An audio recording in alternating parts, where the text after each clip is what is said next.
Hare Krishna, Krishna Krishna, Hare Hare, Hare Ram, Ram, Hare Krishna, Krishna Krishna, Hare Ram, Ram Ram, Hare Hare, Hare Krishna, Krishna Krishna, Hare Hare, Hare Ram, Ram Ram, Hare Hare, Hare Krishna, Krishna Krishna, Hare Hare, Hare Ram, Ram Ram, Hare Hare. Hare Krishna, Krishna Krishna, Hare Hare, Hare Ram, Ram Ram, Hare Hare, Hare Krishna, Krishna Krishna, Hare Hare, Hare Ram, Ram Ram, Hare Hare, Hare Krishna. Hare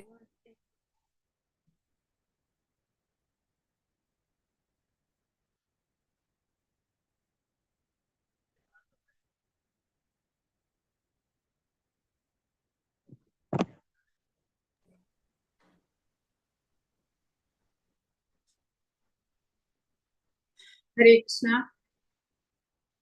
Hare Krishna. Bhagavate Vasudevaya. Hare Krishna. Om Namo Bhagavate Vasudevaya. Om Namo Bhagavate Vasudevaya.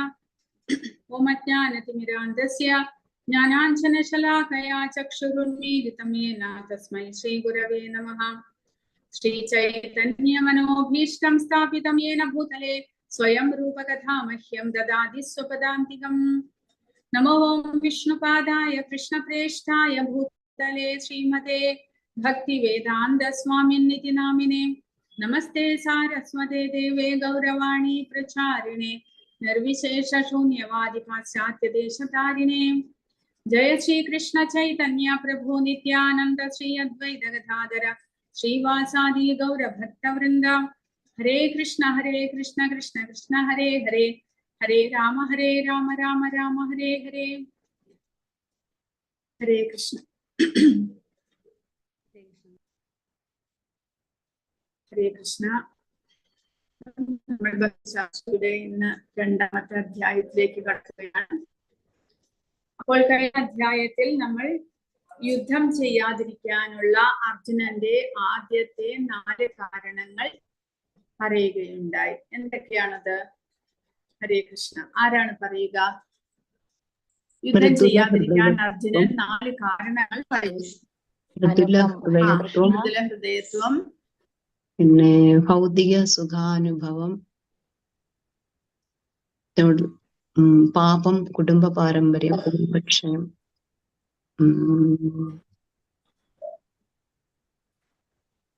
ഹരേ കൃഷ്ണ. മൃദുല ഹൃദയത്വം.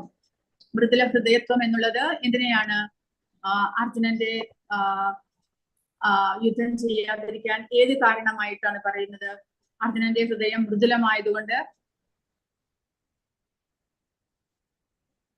യുദ്ധത്തിൽ എല്ലാവരെയും തന്റെ കുടുംബാംഗങ്ങളോട് യുദ്ധം ചെയ്യാനുള്ള മടി കാണിക്കുന്നു. കരുണാർദ്രമാകുന്നു അർജുനന്റെ ഹൃദയം. അനുകമ്പ, അതായത് ഈ യുദ്ധം മൂലം മറ്റുള്ളവരെല്ലാവരും മരിച്ചു പോകുമല്ലോ എന്നുള്ള ആ ഒരു ചിന്ത, കരുണ.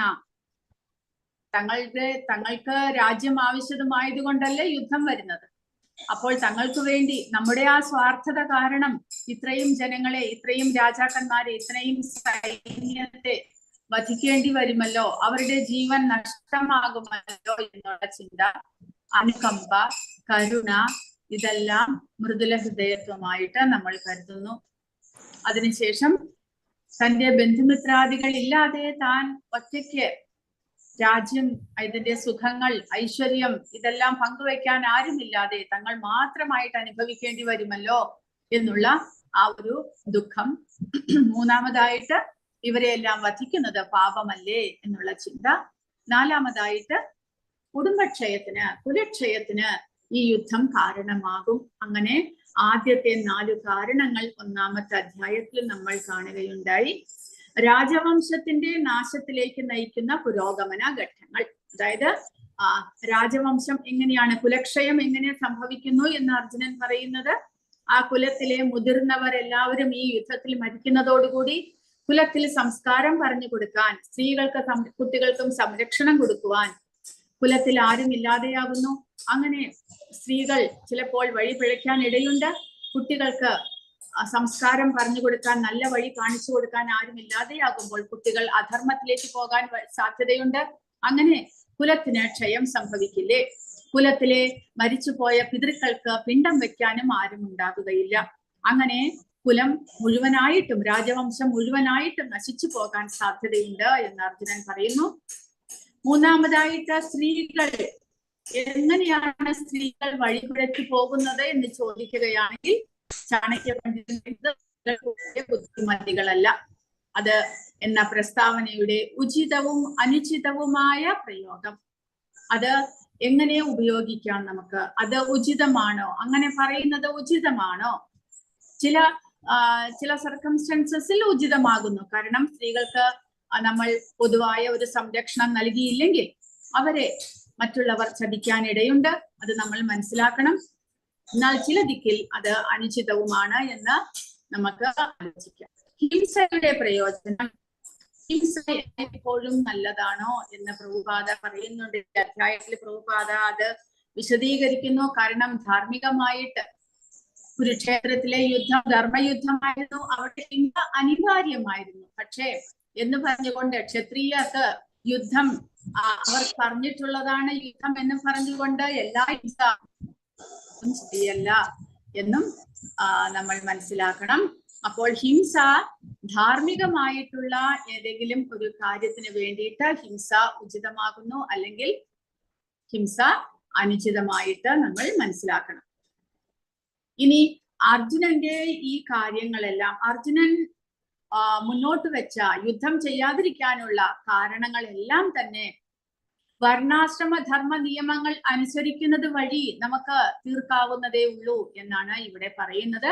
ഭാവാർത്ഥത്തിൽ 39 മുതലുള്ള ഭാവാർത്ഥത്തിൽ പ്രഭുപാദ പറയുന്നത് വർണ്ണാശ്രമ ധർമ്മ നിയമങ്ങൾ അനുസരിച്ചു പോകുന്ന ഒരു സമൂഹത്തിന് അർജുനൻ ഇതുപോലെ കാണിക്കുന്ന ഈ യുദ്ധം ചെയ്യാതിരിക്കാനായിട്ട് പറയുന്ന ഈ കാരണങ്ങൾ ഒന്നും തന്നെ ബാധകമാകുന്നില്ല. അതെല്ലാം ഇല്ലാതാക്കിക്കൊണ്ട് ഒരു നല്ല സമൂഹത്തെയാണ് വർണ്ണാശ്രമ ധർമ്മ നിയമങ്ങൾ അനുസരിച്ചുകൊണ്ട് നമുക്ക് കെട്ടിപ്പടുക്കാവുന്നത് എന്ന് ഇവിടെ പറയുകയാണ്.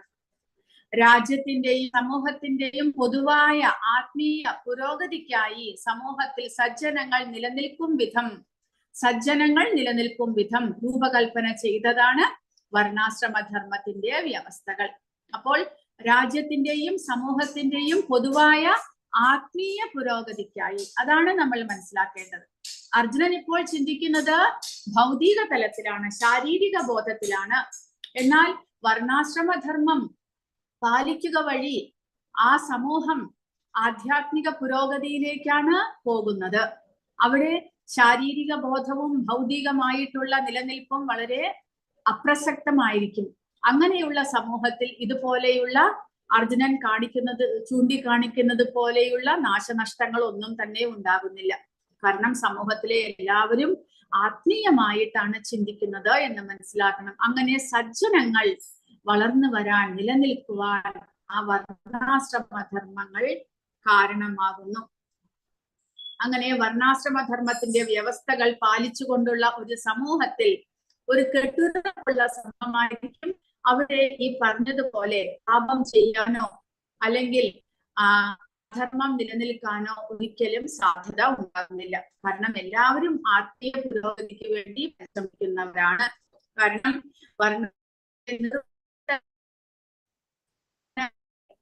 ഗുണത്തിനും ആശ്രമത്തിനും അല്ലെങ്കിൽ ഗുണത്തിനും സ്വഭാവങ്ങളാണ് എല്ലാം വഹിക്കുന്നത്. ഗുണകർമ്മ വിഭാഗമാണ് ഭഗവാൻ പറയുന്നത്. കർമ്മത്തിനനുസരിച്ചുള്ള തൊഴിലുകൾ, കർമ്മത്തിനും അനുസരിച്ചുള്ള കർത്തവ്യങ്ങൾ ഓരോരുത്തരും പാലിക്കുന്നു. അത് പാലിക്കുന്നതിന് വേണ്ടിയിട്ട് കർമ്മങ്ങൾ നിഷ്കർമ്മമായി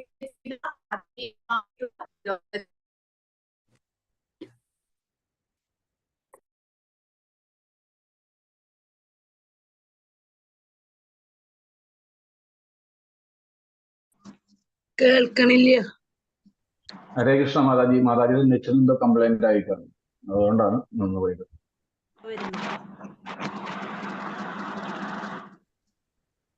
മണിഭൂഷിത മാതാജി, എന്നെ ഒന്ന് ഹോസ്റ്റ് ആക്കുമോ മാതാജി? ഹരേ കൃഷ്ണ, എങ്ങനെയോ നെറ്റ് പോയി.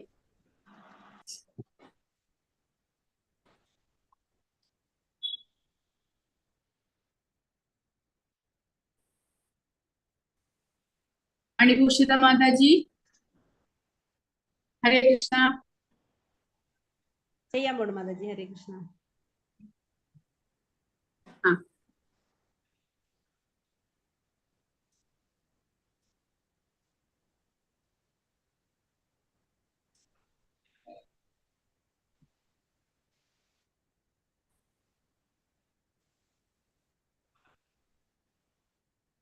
ഓപ്ഷൻ എവിടെയാ മാതാജി?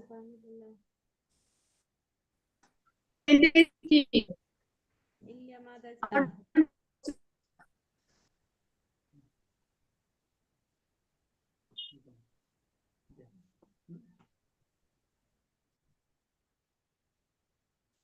ശരി, താങ്ക് യു മാതാജി.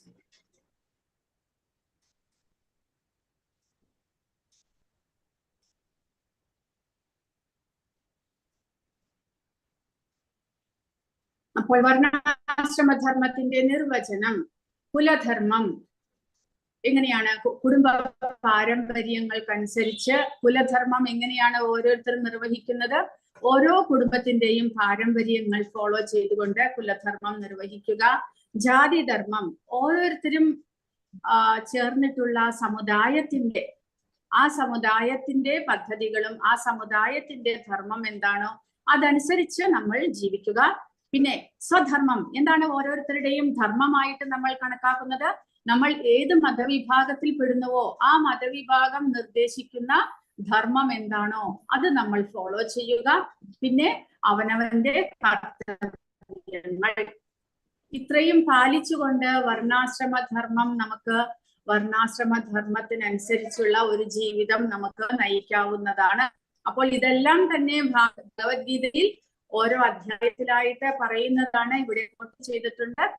ധർമ്മങ്ങളും കുടുംബ പാരമ്പര്യങ്ങളും 1ാമത്തെ അധ്യായത്തിൽ പറയുന്നു. ജാധർമ്മം സമുദായ പദ്ധതികൾ 1ാമത്തെ അധ്യായത്തിൽ. സ്വധർമ്മം 2ാമത്തെ അധ്യായത്തിൽ പറയുന്നുണ്ട്. സ്വകർമ്മം എന്താണോ അത് 18ാമത്തെ അധ്യായത്തിലും പറയുന്നു. അങ്ങനെ മനുഷ്യധർമ്മം ആരംഭിക്കുന്നത് വർണ്ണാശ്രമധർമ്മത്തിന്റെ ഘട്ടത്തിൽ നിന്നാണ്. അല്ലെങ്കിൽ ശരീര പ്രകൃതികൾക്കനുസൃത കർമ്മങ്ങൾ ചെയ്യുക എന്ന നിലയിൽ നിന്നാണ്. എൻ്റെ വീടിന്റെ അടുത്ത് കാവുണ്ട്, അവിടെ ഭഗവതി അമ്പലം, അവിടെ താലപ്പൊലിയാണിന്ന്. അപ്പോൾ കുറച്ച് പടക്ക ശബ്ദങ്ങൾ കേൾക്കും കേട്ടോ. അപ്പൊ മനുഷ്യധർമ്മം എന്നുള്ളത് ആരംഭിക്കുന്നത് വർണ്ണാശ്രമധർമ്മത്തിന്റെ ഘട്ടത്തിൽ നിന്നാണ്. അതായത് നമ്മൾ ജനിക്കുന്നതോടുകൂടി നമ്മുടെ ഗുണത്തിനും സ്വഭാവത്തിനും അനുസരിച്ച് നമ്മൾ ഒരു പ്രത്യേക തരത്തിലുള്ള നമ്മുടെ ശരീരപ്രകൃതിയും നമ്മുടെ സ്വഭാവവും എല്ലാം തന്നെ രൂപീകൃതമാകുന്നു. അതിനനുസരിച്ച് നമ്മൾ കർത്തവ്യങ്ങൾ ചെയ്യാനായിട്ട് ആഗ്രഹിക്കുന്നു, നമ്മൾ തൊഴിൽ ചെയ്യാനായിട്ട് ആഗ്രഹിക്കുന്നു.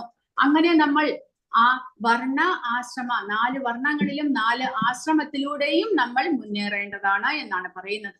4 വർണ്ണങ്ങൾ ബ്രാഹ്മണ, ക്ഷത്രിയ, വൈശ്യ, ശൂദ്ര. 4 ആശ്രമങ്ങൾ ബ്രഹ്മചാരി, ഗൃഹസ്ഥ, വാനപ്രസ്ഥ, സന്യാസ. ഈ 4 ആശ്രമങ്ങളിലൂടെയും നമ്മൾ നമ്മുടെ സ്വഭാവത്തിനും ഗുണത്തിനും അനുസരിച്ച് നമുക്ക് ഏത് കർത്തവ്യമാണോ ഏത് തൊഴിലാണോ ചെയ്യാൻ ആഗ്രഹമുള്ളത് അതിനനുസരിച്ച് നമ്മൾ മുന്നേറും.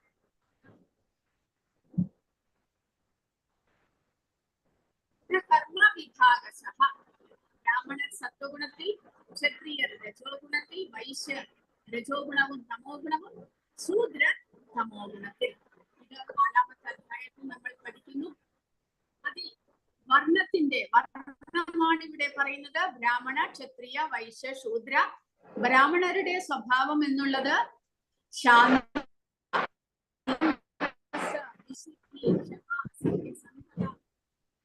ഹരേ കൃഷ്ണ മാതാജി. ഹരേ കൃഷ്ണ മാതാജി. ഓഡിയോ വളരെ താഴെ പോകുന്നുണ്ട് മാതാജി. ഹരേ കൃഷ്ണ.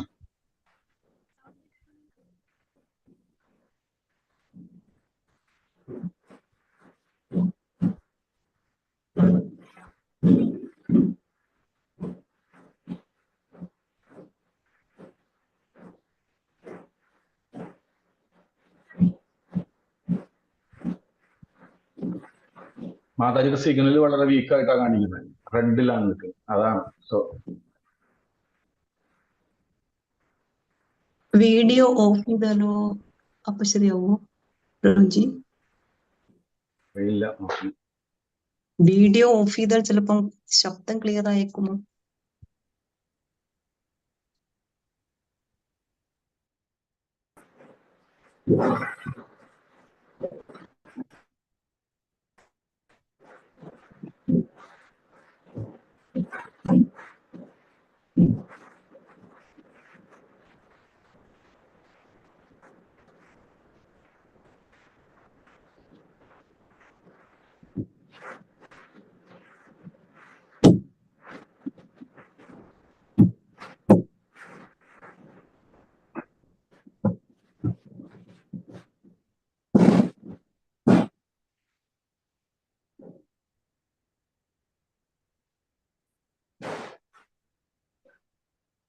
ക്ഷത്രിയർ വീരത്വം, ശക്തി, നിശ്ചയദാർഢ്യം, നൈപുണ്യം, യുദ്ധത്തിൽ ധൈര്യം, ഔദാര്യം, നേതൃപാടവം എന്നിവയാണ് ക്ഷത്രിയരുടെ ജോലിയുടെ സ്വാഭാവിക ഗുണങ്ങൾ.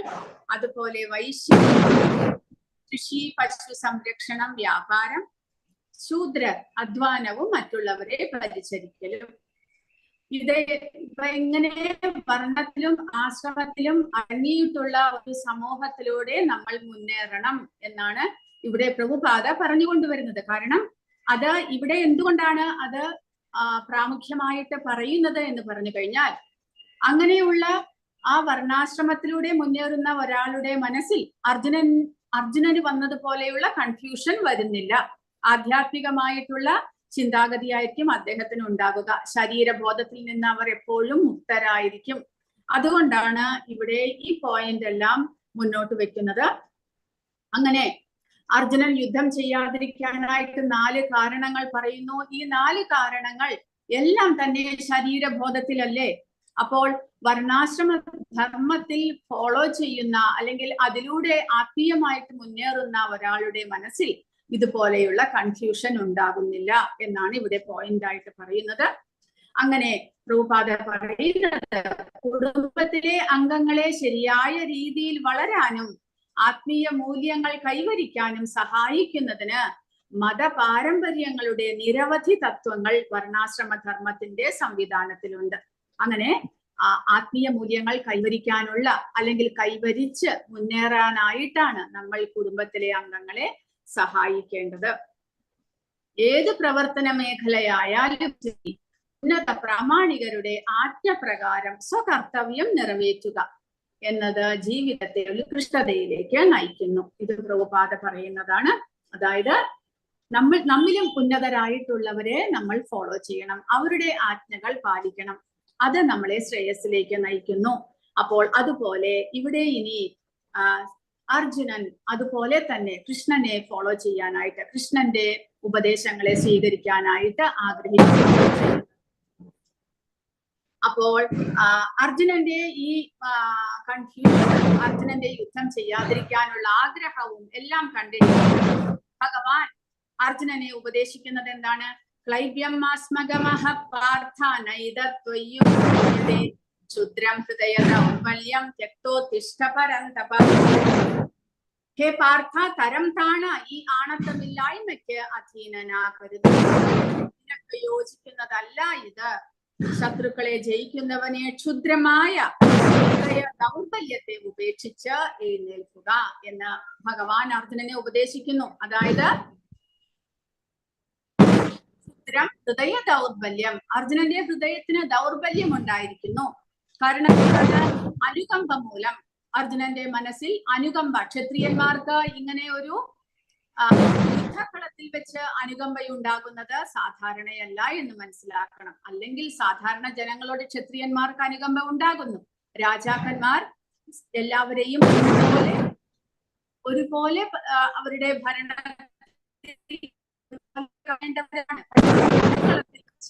ഇങ്ങനെയൊരു ഹൃദയ ദൗർബല്യം വന്നത് അത് വളരെ തെറ്റായി പോയി എന്ന് ഭഗവാൻ അർജുനനെ ഉപദേശിക്കുകയാണ്. അപ്പോൾ അർജുനന്റെ ചോദ്യം എന്താണ്? അർജുനൻ ഭഗവാനോട് പറയുന്നു, മധുസൂദന എന്ന് അർജുനൻ അടുത്ത ശ്ലോകത്തിൽ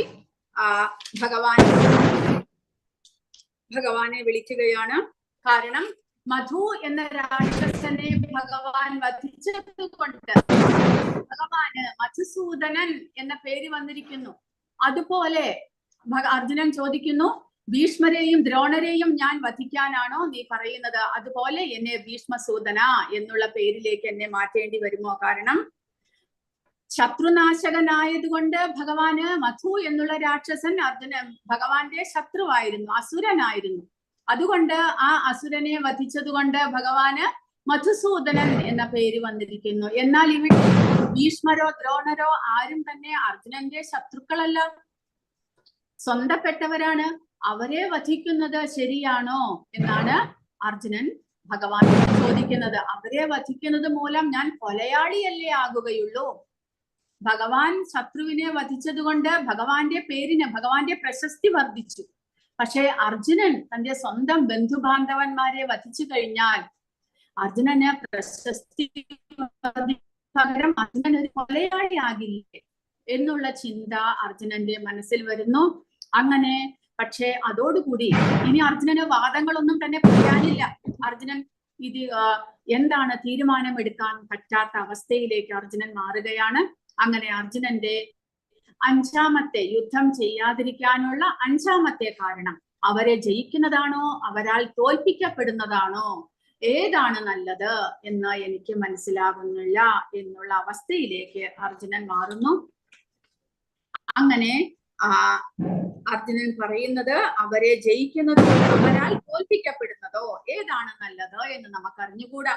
എന്തായാലും യുദ്ധം ചെയ്യാൻ ഞാൻ ആഗ്രഹിക്കുന്നില്ല, എങ്കിലും കൗരവന്മാർ യുദ്ധം ചെയ്യാൻ റെഡി ആയിട്ട് മുന്നിൽ വന്ന് നിൽക്കുന്നുണ്ട്. ഇപ്പോൾ എനിക്ക് എന്താണ് അന്തിമമായിട്ട് ചെയ്യാനുള്ളത്, എന്റെ കർത്തവ്യം എന്താണ് എനിക്ക് മനസ്സിലാകുന്നില്ല. ഈ സമയത്ത് എന്റെ മനസ്സ് യുദ്ധം ചെയ്യാൻ ആഗ്രഹിക്കുന്നില്ല, എന്നാൽ കൗരവന്മാർ യുദ്ധം ചെയ്യാൻ റെഡിയായിട്ട് മുന്നിൽ വന്ന് നിൽക്കുന്നുമുണ്ട്. അപ്പോൾ എനിക്ക് ശ്രേയസ്കരമായിട്ടുള്ളത് എന്താണ്? എനിക്ക് സ്വയം തീരുമാനമെടുക്കാൻ സാധിക്കുന്നില്ല. കാർപ്പണ്യ ദോഷോപഹത സ്വഭാവഃ പൃച്ഛാമി ത്വാം ധർമ്മ സമ്മൂഢചേതാഹം യശ്രേയസ്യാ നിശ്ചിതം ബ്രൂഹി തന്മേ ശിഷ്യസ്തേഹം ശാധിമാം ത്വാം പ്രപന്നം. അർജുനൻ പറയുന്നു, ദൗർബല്യം കൊണ്ട് ആത്മനിയന്ത്രണം നഷ്ടപ്പെട്ട എനിക്ക്. അപ്പോൾ ഭഗവാനും പറഞ്ഞു, അർജുനന്റെ ഹൃദയ ദൗർബല്യത്തിലേക്ക് അർജുനൻ വന്നിരിക്കുന്നു. അത് അർജുനനും സമ്മതിക്കുന്നു. ദൗർബല്യം കൊണ്ട് ആത്മനിയന്ത്രണം, എനിക്ക് എന്നെ തന്നെ കൺട്രോൾ ചെയ്യാൻ സാധിക്കുന്നില്ല. എന്റെ മനസ്സ് വളരെയധികം വികാരാധീനമാകുന്നു, വളരെയധികം ദുഃഖിക്കുന്നു. അതുകൊണ്ട് എനിക്ക് കൃത്യനിർവഹണത്തെ പറ്റി, എന്റെ കർത്തവ്യം എന്ത് എന്ന് എനിക്ക് മനസ്സിലാക്കാൻ സാധിക്കുന്നില്ല. യുദ്ധം ചെയ്യണമോ വേണ്ടയോ, ഏതാണ് എനിക്ക് യോജിച്ചത്, ശ്രേയസ്കരമായത് എനിക്ക് മനസ്സിലാകുന്നില്ല. ഈ അവസ്ഥയിൽ എനിക്ക് എന്താണ് യോജിച്ചത് എന്ന് പറഞ്ഞു തരണം. ഞാനിപ്പോൾ അങ്ങയെ ശരണം പ്രാപിച്ച ശിഷ്യനാണ്, ദയവായി ഉപദേശം തന്നാലും. അങ്ങനെ അർജുനൻ ആ സമയത്ത് ഭഗവാന് കീഴടങ്ങുകയാണ്, ഭഗവാന് ശരണാഗതനാകുന്നു. കാരണം സ്വയം ഒരു തീരുമാനം എടുക്കാനായിട്ട് അർജുനന് സാധിക്കുന്നില്ല. അതുകൊണ്ട് കർത്തവ്യത്തെ കുറിച്ച് അർജുനൻ ആശയക്കുഴപ്പത്തിലാണ്. അതുകൊണ്ട് അർജുനൻ ഉപദേശങ്ങൾ തരാനായിട്ട് ഭഗവാനെ സമീപിക്കുകയാണ് ചെയ്യുന്നത്. അർജുനൻ സ്വയം എന്താണ് പറയുന്നത്? അർജുനൻ സ്വയം പറയുന്നത് ദോഷം എന്ന്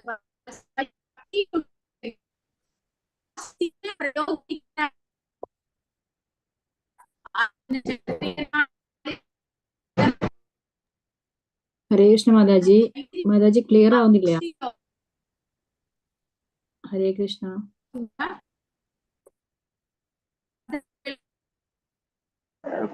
കേൾക്കുന്നില്ല മാതാജി.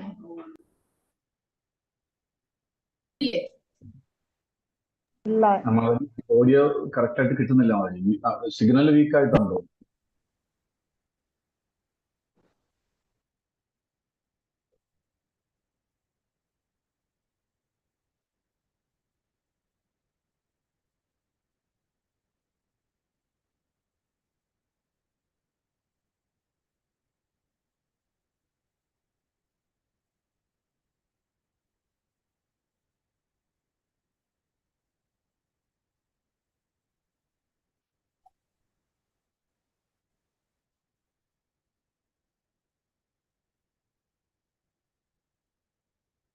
മണിഭൂഷിത മാതാജി എന്നെ ഒന്ന് പോസ്റ്റ് ആക്കണേ.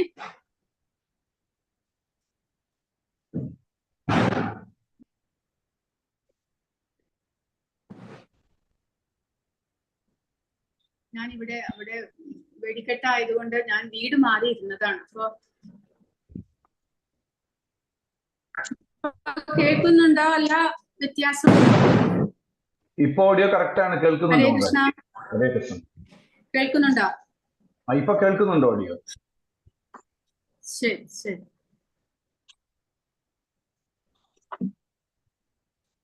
അപ്പോൾ കൃപണ എന്ന് പറഞ്ഞു കഴിഞ്ഞാൽ, കാർപ്പണ്യ ദോഷം എന്ന് പറഞ്ഞു കഴിഞ്ഞാൽ ഇവിടെ പറയുന്നത് പറഞ്ഞു കഴിഞ്ഞാൽ തന്റെ സ്ഥാനം ശരി ഉപയോഗിക്കാത്തവൻ. അതായത് ഒരു മനുഷ്യൻ വളരെയധികം സമ്പത്തുള്ളവനാണെങ്കിലും ആ സമ്പത്തിനെ ശരിയായ വിധത്തിൽ ഉപയോഗിക്കാൻ കഴിയാത്തവനെ കൃപണൻ എന്ന് വിളിക്കുന്നു. അതായത് അയാൾ പിശുക്കൻ എന്നുള്ള അർത്ഥത്തിലാണ് ഉപയോഗിക്കുന്നത്. ഒരാൾ വളരെയധികം സമ്പത്തുള്ളവനാണെങ്കിലും പിശുക്ക് മൂലം തന്റെ വീട്ടുകാർക്കോ സമൂഹത്തിനോ ഒന്നും വേണ്ടുന്ന വണ്ണം ഉപയോഗിക്കാതെ അതിനെ വെറുതെ കൂട്ടി വെക്കുന്നവൻ പിശുക്കൻ എന്ന് നമ്മൾ പറയും. അതുപോലെ ഇവിടെ അർജുനൻ സ്വയം ഞാൻ കൃപണനാണ് എന്ന് പറയുന്നു. കാരണം സ്വയം അർജുനന് വളരെയധികം ശക്തിയുണ്ട്, യുദ്ധം ചെയ്യാൻ അറിയാം, എല്ലാ ആയുധമുറകളും വശത്തിലുണ്ട്. എങ്കിലും യുദ്ധം ചെയ്യാൻ അർജുനൻ നോക്കുന്നു. അതുകൊണ്ട് അർജുനൻ താൻ ഒരുവനാണ്, തന്റെ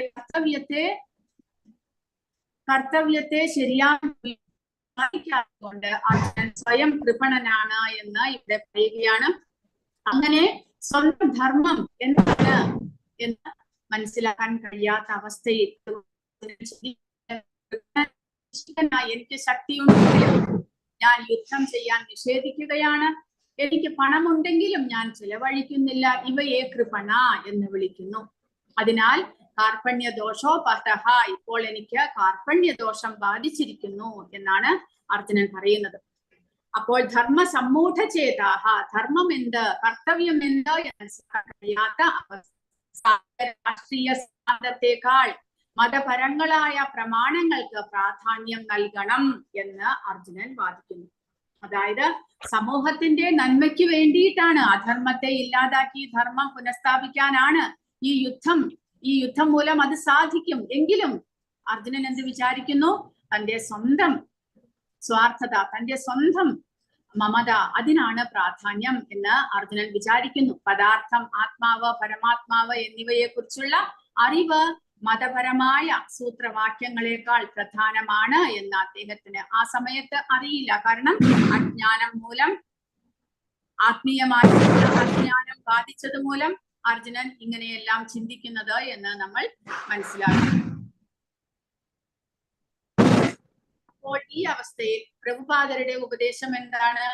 നിങ്ങളുടെ മകനെയും ശിഷ്യനെയും നിങ്ങൾ എപ്പോഴും ശിക്ഷിക്കണം, എപ്പോഴും തെറ്റ് കണ്ടുപിടിക്കുക എന്നത് പിതാവിന്റെയും അധ്യാപകന്റെയും ചാണക്യൻ പണ്ഡിതൻ ഉപദേശിക്കുന്നു. ദേഷ്യപ്പെടരുത്, പക്ഷേ തെറ്റുകൾ കണ്ടെത്തണം എന്നത് അധ്യാപകന്റെയും പിതാവിന്റെയും ജോലിയാണ്. നിങ്ങളുടെ നല്ല കാര്യങ്ങൾ കണ്ടെത്തലല്ല. കാരണം അവരെ ശാസിച്ച് വളർത്തണം എന്നുള്ള നിലയിലാണ് ചാണക്യ പണ്ഡിതൻ പറയുന്നത്. നമ്മൾ ഒരുപാട് അവരെ പുകഴ്ത്തുകയോ എല്ലാവരുടെയും മുന്നിൽ വെച്ച് കുട്ടികളെ പുകഴ്ത്തി അവർ ചെയ്യുന്ന തെറ്റിനെയും മറച്ചു പിടിച്ചുകൊണ്ട് അവർ ചെയ്യുന്ന ചെറിയ ചെറിയ കാര്യങ്ങളെയും പുകഴ്ത്തിക്കൊണ്ട് നമ്മൾ വലുതാക്കുമ്പോൾ അവരുടെ മനസ്സിന് താൻ ഏതൊരു വലിയ ആളാണ് എന്നുള്ള ചിന്തയിൽ അവർ കൂടുതൽ തെറ്റ് ചെയ്യാനാണ് പ്രോത്സാഹനം അത് നൽകുക.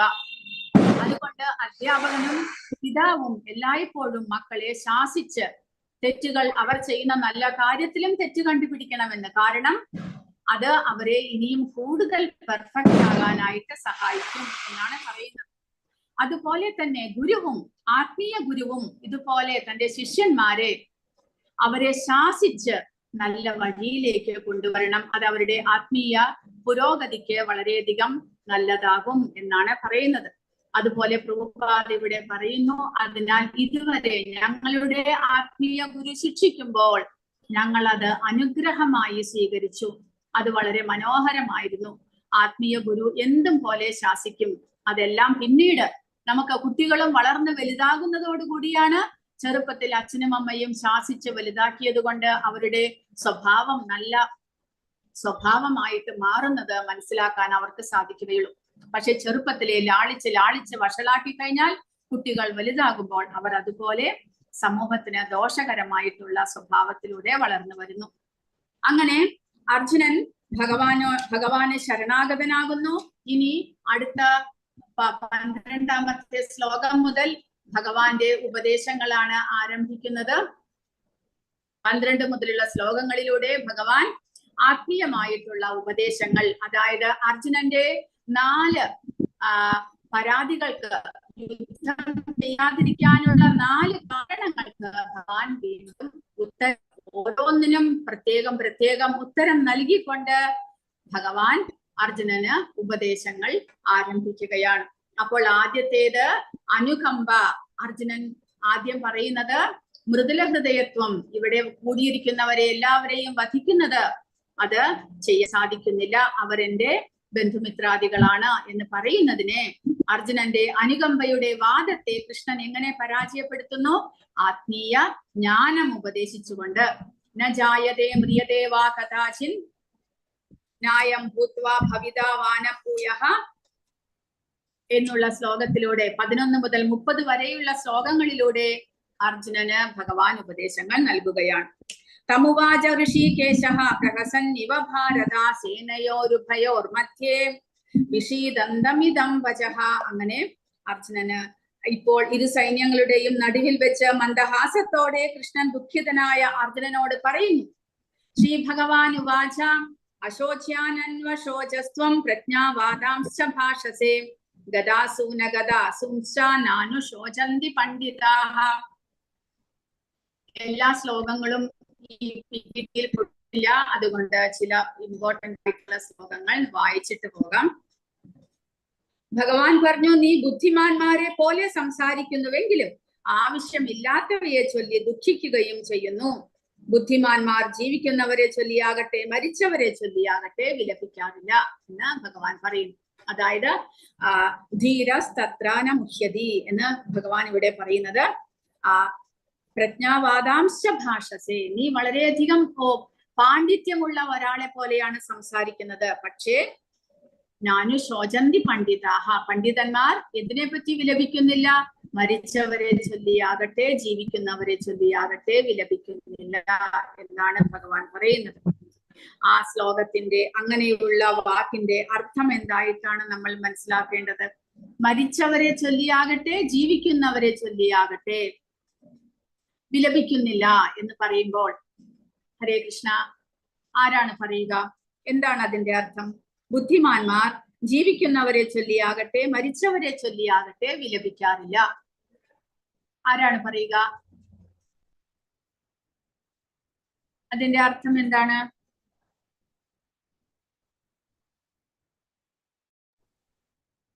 ഹരേ കൃഷ്ണ മാതാജി. ഹരേ കൃഷ്ണ. ശരീരത്തെ കുറിച്ച് ചിന്തിക്കുമ്പോഴാണ് ജീവിച്ചിരിക്കുന്നവരെ കുറിച്ചോ അല്ലെങ്കിൽ മരിച്ചവരെ കുറിച്ചോ ചിന്തിക്കുന്നത്. ശരിക്കും ആത്മാവിന് നാശമില്ല, അതുകൊണ്ട് വിലപിക്കേണ്ട ആവശ്യമില്ല.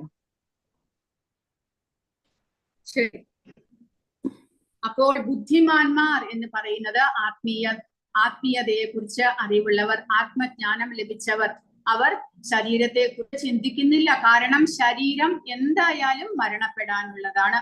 ശരീരം ജനിക്കുകയും വീണ്ടും മരിക്കുകയും ചെയ്യുന്നു, വീണ്ടും ജനിക്കുന്നു. അപ്പോൾ അങ്ങനെയുള്ളപ്പോൾ ജീവിച്ചിരിക്കുകയാണെങ്കിലും ആ ശരീരത്തിന് എന്താണുള്ളത്? ക്രമേണ ക്ഷയിച്ചു കൊണ്ടിരിക്കുകയാണ്. മരിച്ചു കഴിഞ്ഞാൽ ആ ശരീരം എന്തായാലും മരണപ്പെടാനുള്ളതാണ്. അപ്പോൾ അങ്ങനെയുള്ള ശരീരത്തെ കുറിച്ച് പദാർത്ഥവും ആത്മാവും, പദാർത്ഥം എന്തായാലും ക്ഷയിക്കാനുള്ളതാണ്. പക്ഷെ അതിനുള്ളിലുള്ള എന്നെന്നും ശാശ്വതമായിട്ടുള്ള ആത്മാവിനെ കുറിച്ചാണ് നമ്മൾ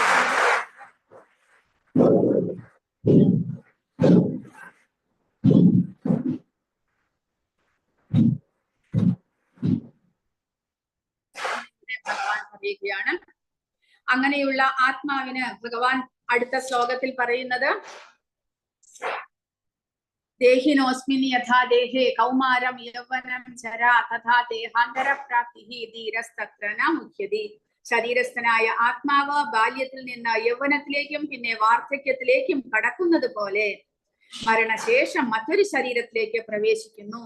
സമചിത്തനായ ഒരാൾക്ക് ഈ പരിണാമത്തെ പറ്റി സംഭ്രമം ഉണ്ടാകുന്നില്ല. ധീരഃ തത്രാന മുഹ്യതി. അതായത് ധീര എന്നുള്ള വാക്ക് ഇവിടെ ഉദ്ദേശിക്കുന്നത് സമചിത്തതയുള്ള ആൾ, അതായത് ആത്മീയ ജ്ഞാനം കൈവരിച്ച ഒരാൾ, ആത്മാവിനെ കുറിച്ചും ശരീരത്തെ കുറിച്ചും പൂർണ്ണമായിട്ടുള്ള അറിവ് ലഭിച്ച ഒരാൾ. അയാൾ ഒരിക്കലും ശരീരം ജനിക്കുന്നതിനെ കുറിച്ചോ മരിക്കുന്നതിനെ കുറിച്ചോ ആലോചിച്ച് സന്തോഷിക്കുകയോ ദുഃഖിക്കുകയോ ചെയ്യുന്നില്ല എന്നാണ് പറയുന്നത്. കാരണം ആത്മാവ് എങ്ങനെയാണോ ശരീരം ബാല്യത്തിൽ നിന്ന് യൗവനത്തിലേക്ക്, പിന്നീട് വാർദ്ധക്യത്തിലേക്ക്, പിന്നീട് മരിച്ചു പോകുന്നത്, അതുപോലെ ആത്മാവ് അതിനുശേഷം പുതിയ ഒരു ശരീരം സ്വീകരിക്കുന്നു. യഥാർത്ഥത്തിൽ അങ്ങനെയാണ് സംഭവിക്കുന്നത്. അപ്പോൾ അങ്ങനെയുള്ളപ്പോൾ, മരണമില്ലാത്ത ആത്മാവ് ഉള്ളപ്പോൾ, ശരീരത്തിന് മാത്രമേ മരണമുള്ളൂ എന്ന് വരുമ്പോൾ എന്തിനെ കുറിച്ചാണ് നമ്മൾ ദുഃഖിക്കേണ്ടത്? നമ്മുടെ അർജുനൻ വിലപിക്കുന്നത് തന്റെ മുന്നിൽ നിൽക്കുന്ന ആ ശരീരങ്ങളെ കുറിച്ച് മാത്രമാണ്. അർജുനന്റെ വിചാരം ഭീഷ്മരെയും ദ്രോണരെയും കുറിച്ചാണെങ്കിൽ അവർ അദ്ദേഹത്തിന്റെ ശാരീരികമായിട്ടുള്ള ബന്ധത്തിലുള്ളവർ മാത്രമാകുന്നു. ആത്മീയമായിട്ടുള്ള ബന്ധമല്ല അവിടെ അർജുനൻ കാണുന്നത്.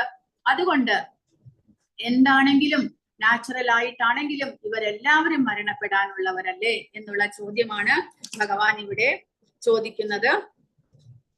അങ്ങനെ 20ാമത്തെ ശ്ലോകത്തിൽ അർജുനൻ ഭഗവാൻ പറയുന്നത് ന ജായതേ മ്രിയതേ വാ കഥാചിൻ നായം ഭൂത്വാ ഭവിതാവാന ഭൂയഃ അജോ നിത്യഃ ശാശ്വതോയം പുരാണോ ന ഹന്യതേ ഹന്യമാനേ ശരീരേ.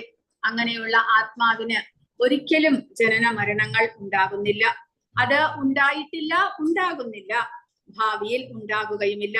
അജനും നിത്യനും ശാശ്വതനും പ്രാചീനനുമാണ് അത്.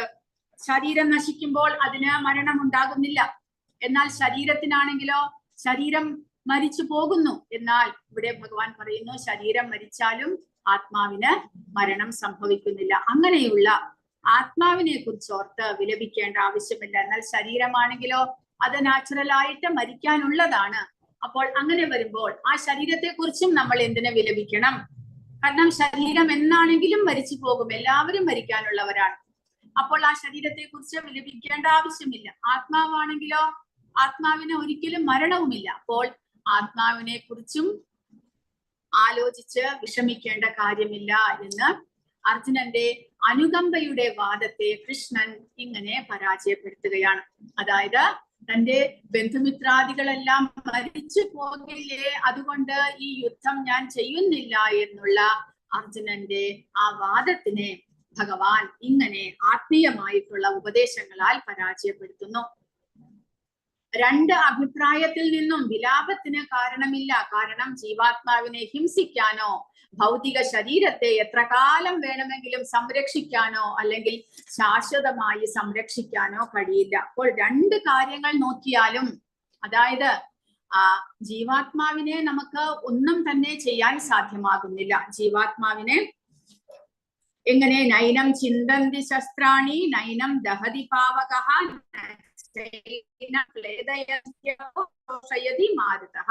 ജീവാത്മാവിനെ ആയുധങ്ങൾക്ക് മുറിക്കാനാകുന്നില്ല, അഗ്നിക്ക് ദഹിപ്പിക്കാനാകുന്നില്ല, വെള്ളത്തിന് നനയ്ക്കാനാകുന്നില്ല, കാറ്റിന് ശോഷിപ്പിക്കാനാകുന്നില്ല. അപ്പോൾ ജീവാത്മാവിനെ ആർക്കും തന്നെ ഒന്നും ചെയ്യാൻ സാധ്യമല്ല. എന്നാൽ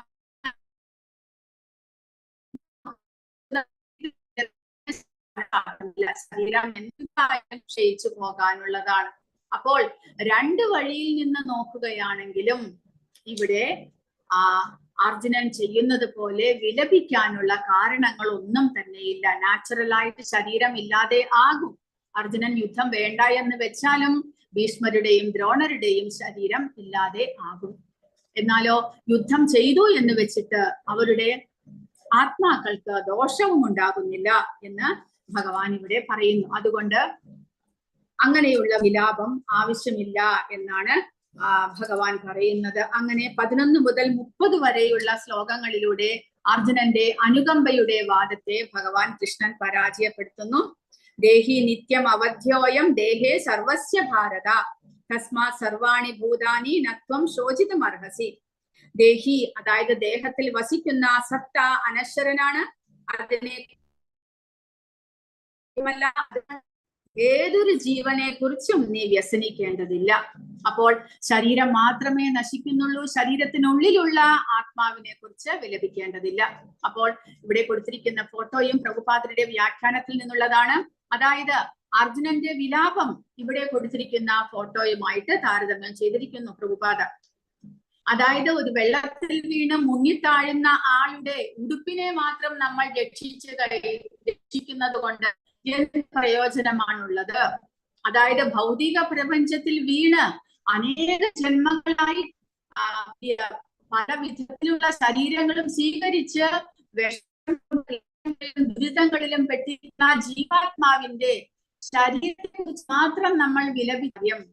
ആ ആത്മാവിന്റെ ഉന്നമനത്തിന് വേണ്ടി, ആത്മാവിന്റെ മോചനത്തിന് വേണ്ടി പരിശ്രമിക്കാതെ, അതായത് വെള്ളത്തിൽ വീണ ഒരാളെ അയാളുടെ കൈകൾ ഉയർത്തി അയാളെ രക്ഷിക്കേണ്ടതിന് പകരം അയാളുടെ ഉടുപ്പിനെ മാത്രം രക്ഷിക്കുക, അതാണ് അർജുനൻ ചെയ്യുന്നത്. ഭൗതികതയിൽ വീണിരിക്കുന്നത് ജീവാത്മാക്കളാണ്. അവരാണ് ഭൗതികമായ ശരീരം സ്വീകരിച്ച് ഇവിടെ പല ക്ലേശങ്ങളും അനുഭവിക്കുന്നത്. ആ ആത്മാവിന്റെ ആത്മീയ ഉന്നമനത്തിന് വേണ്ടി പരിശ്രമിക്കാതെ, ആത്മാവിന്റെ ശരീരത്തെ പോഷിപ്പിക്കുവാൻ വേണ്ടി, ശരീരത്തിന്റെ താൽക്കാലികമായിട്ടാണെങ്കിൽ സംരക്ഷണത്തിന് വേണ്ടിയിട്ട് നമ്മൾ പരിശ്രമിക്കുമ്പോൾ അത് ആത്മാവിനെ വീണ്ടും കൂടുതൽ ബന്ധനത്തിലേക്കല്ലേ നയിക്കുന്നത്. അപ്പോൾ അങ്ങനെയുള്ള ചിന്താഗതികൾ ആത്മാവിനെ ഒരിക്കലും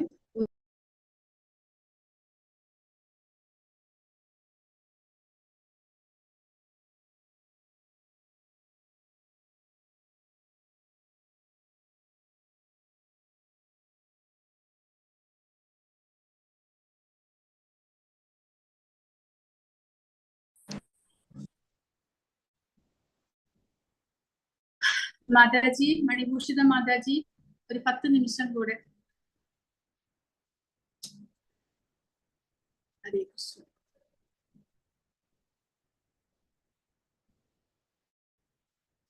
അപ്പോൾ ഇനി അടുത്തതായിട്ട് ഭഗവാൻ പറയുന്നത് അർജുനന്റെ രണ്ടാമത്തെ വാദത്തെ ഭഗവാൻ ചോദിക്കുന്നത്, അതായത് കർമ്മകാണ്ഡം.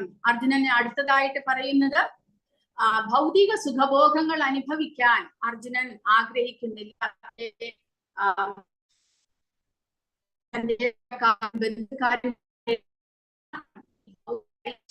അനുഭവിക്കാനായി ആഗ്രഹിക്കുക എന്നുള്ള അർജുനന്റെ വാദത്തിനെ ഭഗവാൻ കർമ്മകാണ്ഡത്തിലൂടെ ഇവിടെ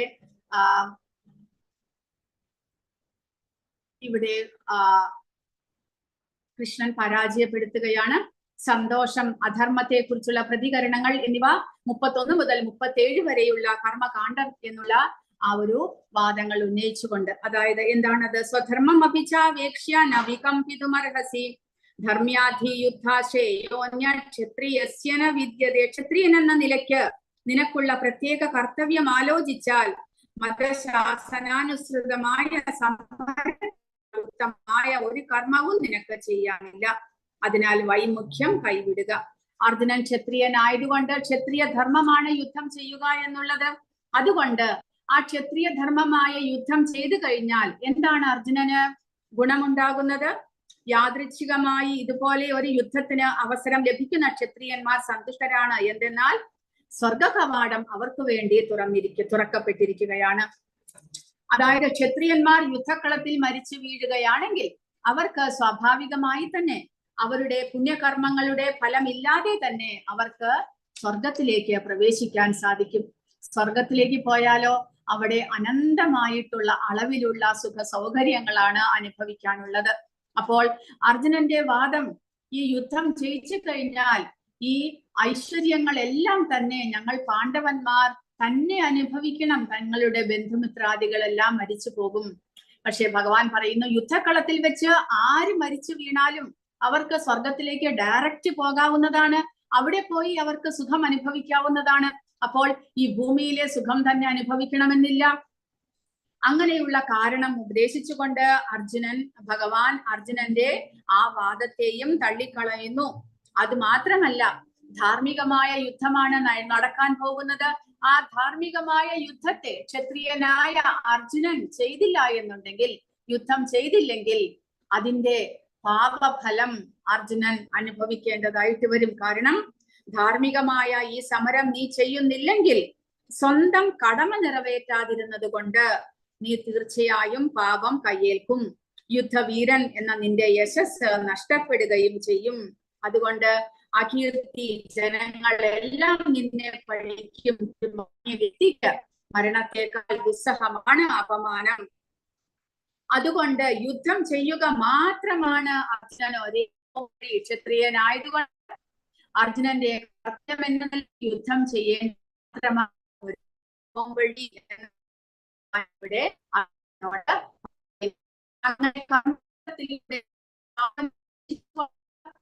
അർജുനന് ഭഗവാൻ ഉപദേശിക്കുന്നു, കർമ്മകാണ്ഡത്തിലൂടെ കർമ്മം ചെയ്ത ഫലം അനുഭവിക്കുക. യുദ്ധം ചെയ്യുക എന്നുള്ളത് ക്ഷത്രിയന്റെ ധർമ്മമാണ്.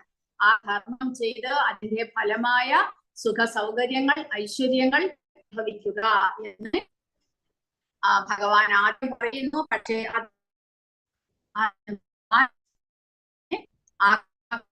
നിന്ന്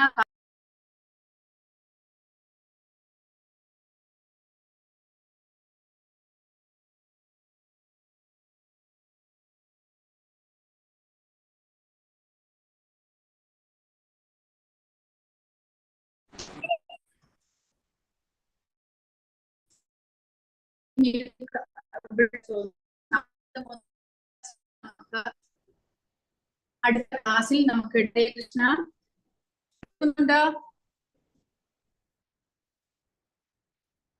ഹരേ കൃഷ്ണ കേൾക്കാം മാതാജി, പറഞ്ഞോളൂ. അപ്പൊ 4 മുതലുള്ള ശ്ലോകങ്ങൾ നമുക്ക് അടുത്ത ക്ലാസ്സിൽ എടുക്കാം. കാരണം വീണ്ടും വീണ്ടും നെറ്റ്വർക്ക് പോകുകയാണ് ചെയ്യുന്നത്. അതുകൊണ്ട് 40 മുതലുള്ള ശ്ലോകങ്ങൾ നമുക്ക് അടുത്ത ചൊവ്വാഴ്ച ക്ലാസ്സിൽ എടുക്കാം.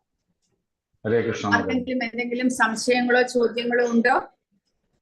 ഹരേ കൃഷ്ണ. പിന്നെ ഇന്നലെ ക്ലാസ്സിൽ പറഞ്ഞതുപോലെ ഒരു സ്റ്റഡി ക്ലാസ്സിന് നിങ്ങൾക്ക് ശനിയാഴ്ചയാണോ ഞായറാഴ്ചയാണോ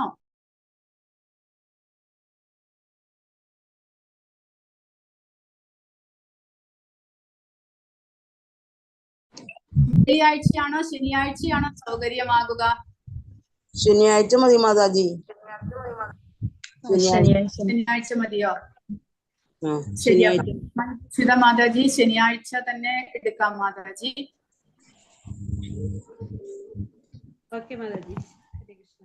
വേറെ എന്തെങ്കിലും സംശയങ്ങളോ ചോദ്യങ്ങളോ ചോദിക്കാനുണ്ടോ? അടുത്ത നെറ്റ്വർക്ക് ഇഷ്യൂ റെക്കോർഡാണോ മാതാജി? റെക്കോർഡ് ചെയ്തിട്ടുണ്ട് മാതാജി. യൂട്യൂബിലുണ്ട്. യൂട്യൂബ് ഷെയർ ചെയ്യാം കേട്ടോ. മാതാജി ഹരേ കൃഷ്ണ. അറ്റൻഡൻസ് മാർക്ക് ചെയ്യേണ്ടത് മാതാജി. എല്ലാവരും മാർക്ക് ചെയ്തു. അറ്റൻഡൻസ് എല്ലാവരും മാർക്ക് ചെയ്തു. കിട്ടിയോ? വന്നില്ല.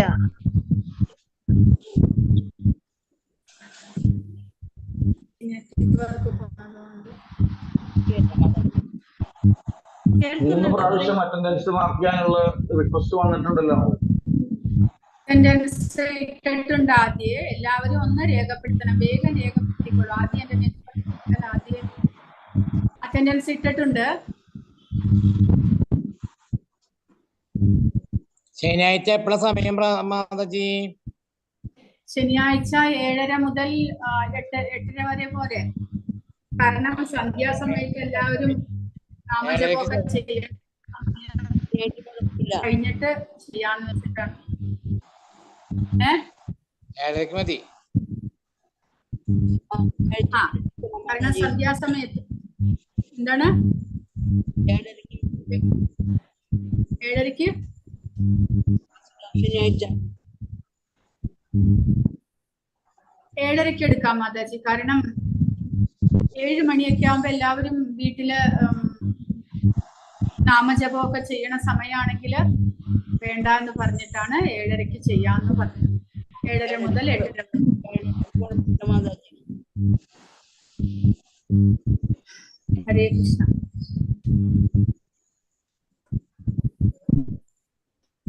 ആർക്കെങ്കിലും എന്തെങ്കിലും ചോദ്യങ്ങളോ സംശയങ്ങളോ ഉണ്ടോ?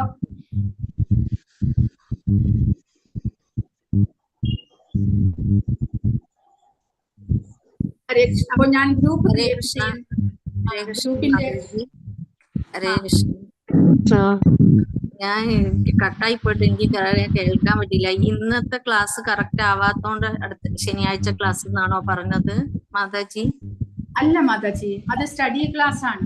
നമ്മളിപ്പോ ക്ലാസ് എടുക്കുന്നതിന്റെ ഒരു നിങ്ങൾ എല്ലാവരും ചേർന്നിട്ട് ഒരു ഗൂഗിൾ മീറ്റ് എന്തെങ്കിലും ക്രിയേറ്റ് ചെയ്തിട്ട് നിങ്ങൾ എല്ലാവരും ഭഗവത്ഗീത അന്യോന്യം ഡിസ്കസ് ചെയ്ത് നമ്മൾ ക്ലാസ്സിൽ പഠിച്ചത് ഒന്നും കൂടെ ആ ഹാൻഡ് ബുക്കും എല്ലാം കൂടെ ഡിസ്കസ് ചെയ്യാൻ വേണ്ടിയിട്ടുള്ള ക്ലാസ് ആയിരുന്നു.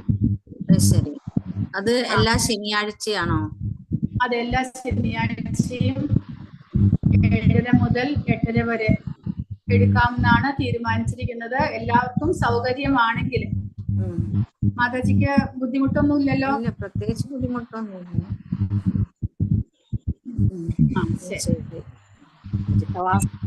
കട്ടായിപ്പോഴും എനിക്ക് കിട്ടിയില്ല, ക്ലിയർ ആയിട്ട് മനസ്സിലായില്ല.